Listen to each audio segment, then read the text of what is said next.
ఆంధ్రప్రదేశ్ ఏకైక రాజధానిగా అమరావతి ఉంటుందని రాష్ట్ర ప్రభుత్వం తరపున ప్రభుత్వ ప్రధాన కార్యదర్శి నీరబ్ కుమార్ ప్రసాద్ సుప్రీంకోర్టులో అఫిడవిట్ దాఖలు చేశారు.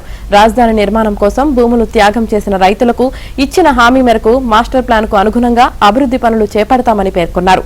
మాస్టర్ ప్లాన్ లో పేర్కొన్నట్లు అమరావతి అభివృద్ధికి తోడ్పడే విధంగా నవనగరాలతో అమరావతిని అభివృద్ధి చేస్తామని సీఎస్ తెలిపారు.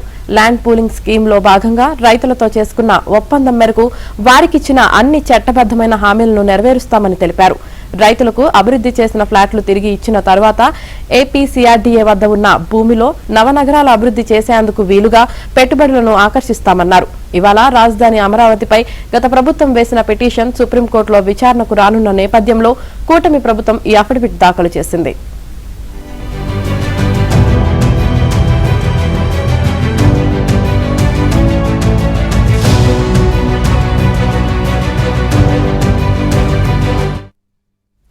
వివిధ సంస్థలకు భూములు కేటాయిస్తామని, ఉద్యోగ అవకాశాలు, మౌలిక వసతులు కల్పిస్తామని సీఎస్ అఫిడవిట్లో తెలిపారు. హైకోర్టు, అసెంబ్లీ, కౌన్సిల్, రాష్ట్ర సచివాలయం కోసం శాశ్వత భవనాలు సిద్ధమైన తర్వాత ప్రస్తుతం ఉన్న భవనాలను ఇతర అవసరాల కోసం వినియోగిస్తామన్నారు.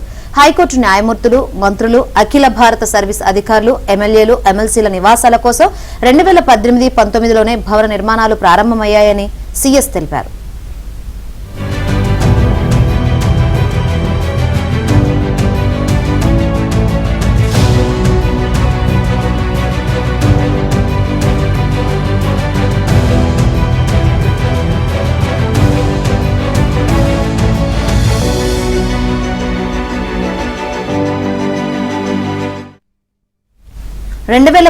సాధారణ ఎన్నికల తర్వాత కొత్తగా ఏర్పడిన ప్రభుత్వం అమరావతి అభివృద్ధి పనులను పూర్తిగా పక్కన పెట్టేసిందని సీఎస్ తన కౌంటర్లో వెల్లడించారు. 2020లో 3 రాజధానుల ఏర్పాటుకు వీలుగా సిఆర్డీఏ చట్టాన్ని అప్పటి ప్రభుత్వం సవరించిందని తెలిపారు.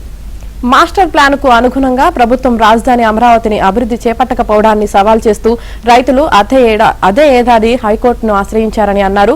ఆ వ్యాజ్యాలపై తుది విచారణ జరిపిన హైకోర్టు 2022 మార్చి 3న రైతులకు అనుకూలంగా తీర్పు ఇచ్చిందని పేర్కొన్నారు.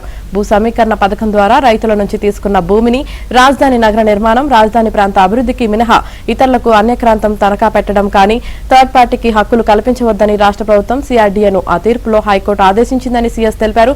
ఇక దీనికి సంబంధించి ఓవరాల్ గా పూర్తి సమాచారం మా ఏపీ బ్యూరో చీఫ్ రామారావు అందిస్తారు. రామారావు. యామిని, రాజధాని అమరావతిపై ఈ రోజు సుప్రీంకోర్టులో విచారణ జరగబోతుంది. గత ప్రభుత్వం అంటే వైసీపీ ప్రభుత్వం 3 రాజధానులని తెరపైకి తీసుకొచ్చి రాజధాని అమరావతి విధ్వంసానికి పూనుకుంది అని చెప్పి రైతాంగం తీవ్ర ఆందోళన వ్యక్తం చేయటమే కాకుండా రాజధాని అమరావతి అని చెప్పి హైకోర్టు త్రిసభ్య ధర్మాసనం ఇచ్చిన తీర్పును వైసీపీ ప్రభుత్వం సుప్రీంకోర్టులో సవాల్ చేసింది. ఈ మేరకు ఇచ్చిన స్పెషల్ లీవ్ పిటిషన్ పై గతంలో విచారణ కూడా జరిగింది. అయితే ఆ పిటిషన్ ఈ రోజు విచారణకు రాబోతోంది.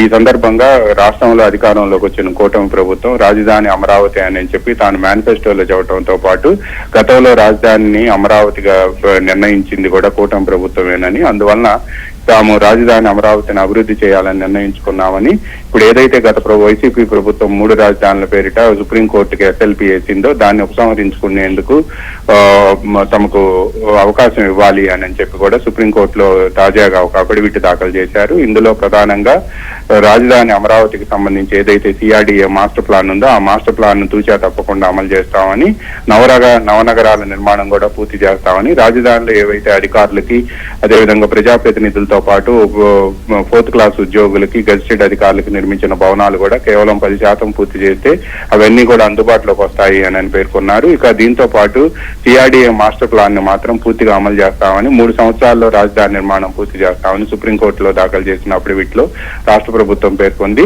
రైతులకు ఇవ్వాల్సిన చట్టబద్ధమైన హక్కులు ఏవైతే ఉన్నాయో వాటన్నిటినీ కూడా సిఆర్డీఏ చట్టం ప్రకారం వాళ్ళకి అందజేస్తాము అని కూడా పేర్కొన్నారు.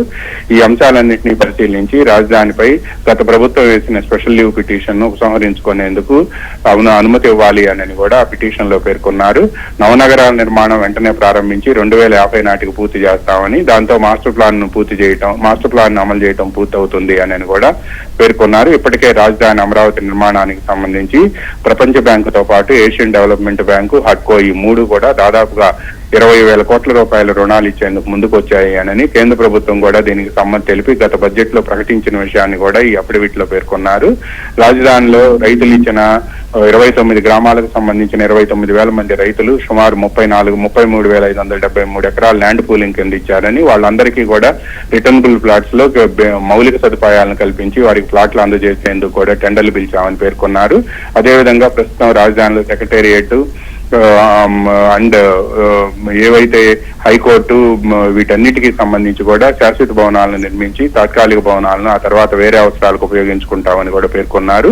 రాజధాని అమరావతి నిర్మాణానికి గత 2015లో అప్పుడు అసెంబ్లీ ఏకగ్రీవ తీర్మానం చేసిన అంశాన్ని వైసీపీ ప్రభుత్వం 2019లో అధికారంలోకి వచ్చిన తర్వాత 3 రాజధానులతో 3 ముక్కలాటాడి రాజధాని అమరావతి నిర్మాణాన్ని నిలిపివేసిన అంశాన్ని వీటన్నిటినీ కూడా ఈ క్రానాలజీ మొత్తం కూడా పిటిషన్ లో పేర్కొన్నారు. ఎస్ఎల్పీని ఉపసంహరించుకునేందుకు అనుమతి ఇవ్వాలి అని కూడా తమ అభ్యర్థిని పరిశీలించాలని కూడా రాష్ట్ర ప్రభుత్వ ప్రధాన కార్యదర్శి నీరబ్ కుమార్ ప్రసాద్ పేరిట అఫిడవిట్ ని ఈ రోజు సుప్రీంకోర్టులో విచారణ సందర్భంగా దాఖలు చేయాలని నిర్ణయించారు. ప్రధాన న్యాయమూర్తి ధర్మాసనం ముందు ఈ రోజు సుప్రీంకోర్టులో ఈ పిటిషన్ విచారణకు రాబోతుంది. Yamini. Right, thank you Ramarao.